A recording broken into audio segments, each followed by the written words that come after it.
Hey there, Lindsay here, the Frugal Crafter, with another Christmas card idea for you today. This time we're going to be using the Let It Snow stamp set from our sponsor, Rubber Stamp Tapestry. You can find them online at pegstamps.com, and this is one of the Frugal Crafter stamp sets that I designed for them this Christmas, and I love that you can do a bunch of different snow globes, and you can also do ornaments with this set.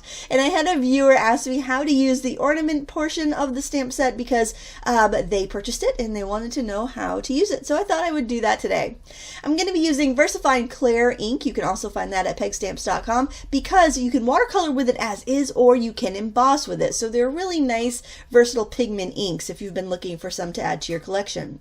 I'm starting off by stamping the globe part. So that's the part that would be on the snow globe as well. And then I'm stamping this little kind of indent. If you've ever seen those vintage ornaments, they've got those little indents in them sometimes. I'm stamping that in the center. And then I'm going to take the ornament stamp and I'm going to stamp that slightly above the gap.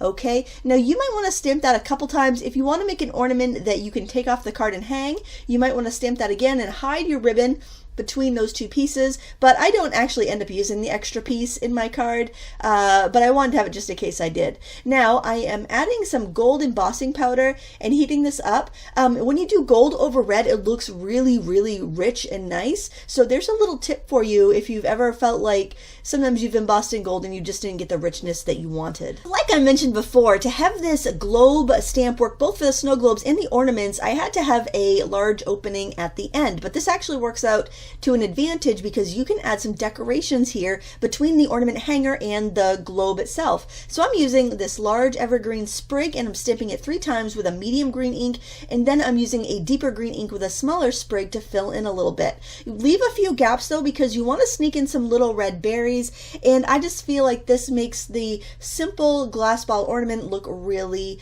really nice. Now because I use the VersaFine Clear ink, I can emboss it, but this time I'm going to emboss it with clear. So I'm going to get that colored raised design, but I don't have to mess with a bunch of different colors of embossing powder. So that's a frugal tip. If you have many colored ink pads, don't bother with bunches of colored embossing powders. Use your clear over your colored ink. So now what I'm using is I'm wetting the ornament area, and then I'm going to put in some ink, and I'm actually using the Viviva watercolor sheets because it's super transparent. It's kind of like a dye ink. So if you don't have those, because they are kind of a specialty product, just scribble your water-based markers or press a dye-based ink pad to an acrylic block and use that as a watercolor palette. And the reason I'm using that over traditional watercolors is just because they're extra like vibrant and dye based, so you're going to see your embossing really, really well. And working with a lighter palette like this with transparent inks, it'll just make them show up a little bit better. So then what I did while that was drying is I took a piece of black cardstock and I embossed it. I thought it would be really fun to have kind of a really luxurious metallic background, and I also wanted to try out these metallic watercolors to see how they would work in kind of a crafting application, since I'll be reviewing these fairly soon on my channel. And any metallic watercolor will work pretty well, and to be honest, I actually prefer using a metallic oil pastel or metallic gelato on embossed paper. I think it looks a little bit nicer. But anyways, you just want to cover that with your different metallic colors so you get a nice, beautiful metallic look. Once that dries, the metallic watercolor will be more opaque and reflective, and there you can see the dried version in this example here. Either way, another way you can get that look is to press a clear ink pad to your black cardstock and dust over Perfect Pearls or Pearl X. So now I want to do a little bit more to the glass bulb, so I am using that red ink and a little snowflake stamp to stamp a pattern on the yellow part of the bulb, and then I'm using embossing tinsel, which is, it's like a glitter mixed with embossing powder that you can heat, and that's going to give me a beautiful slightly embossed glitter effect. So you might notice that your embossing glitter will stick to other areas, and if that happens, just brush that off with a dry paintbrush before you heat it, because once you heat it, it is going to be there for good. Now I should have brushed it off the perimeter as well, but since I had colored ink there, I really didn't bother, but I'll show you how to fix those stray bits later. I cut this out with about a 1/16 of an inch border, and I cut it by hand, so you know, excuse my hand cutting. I'm not really good with scissors. I missed that day in kindergarten apparently. So I'm just taking a white chalk marker and I'm just going around the edges to make it nice and bright white. So that way, if any of your ink got out of the outside of the lines, or your glitter embossing or stamping went a little astray, you can fix that and it's going to look just fine. and any chalk marker or acrylic paint pen is going to work fine for that. And then I decided to take that same marker and add some little shiny marks. So what you want to do is just make these little curvy marks at the edge of your ornaments, and it will look nice and shiny and three-dimensional. So I think that's really pretty.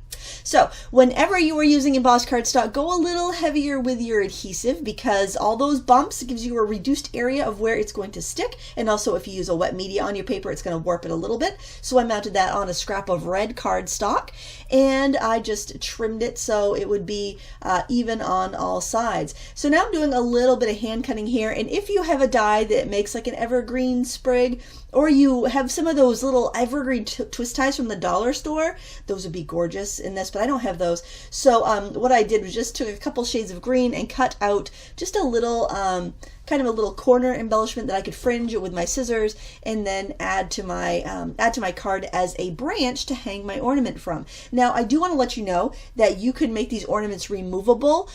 You could have it just dangle from the branch there. You could attach the loop of ribbon to the back of the ornament, maybe back it with some pretty pattern paper, and make it so somebody could just pull that off of your card and hang it on the tree. My experience with paper ornaments though is that oftentimes they just get really worn in storage, so I decided I would make this adhere to the tree. I had a little issue with my glue, so I'm just putting it on straight from the open bottle and just pressing that down so it's hanging from my branch there. I thought that was really cute, and just something different that you don't see every day. So now I'm going to adhere this whole bundle onto my card base, which is a half a sheet of heavyweight cardstock. I think when you're doing Christmas cards, it's nice if you can keep everything kind of streamlined. So you cut a piece of cardstock in half, and there you've got two card bases. It just makes things a little bit easier if you're making a lot of cards, but of course do it whatever size you like. So now I'm using the Season's Greeting stamp set from the Trinkets and Wishes stamp set from Rubber Stamp Tapestry. I thought I'd do the green, but then I realized I wanted to mat it in green, so I ended up using that red. The thing I really like about the VersaFine clear ink pads, not that you need another ink pad if you're happy with what you have, but if you are looking for something that does text really well and that you can emboss or watercolor, they are an excellent pad for that. The old VersaFine pads too were also really, really good for stamping sentiments, because it gives you such an opaque, crisp line. So I double matted that in green and in red, and I'm tucking that right into the corner, so it just gives that a little extra punch. And then finally I'm using a glitter marker to add a little detail to those branches, because I felt like they were just too solid and bland. You could also use some liquid applique in white and give it some snow on the branches if you want to. Those finishing touches are up to you. I really like the way this came out, and I thank you for watching. If you want any of these supplies, they'll be linked down below. Visit our sponsor pegstamps.com for all of the things I used today. Thanks for watching. Until next time, happy crafting.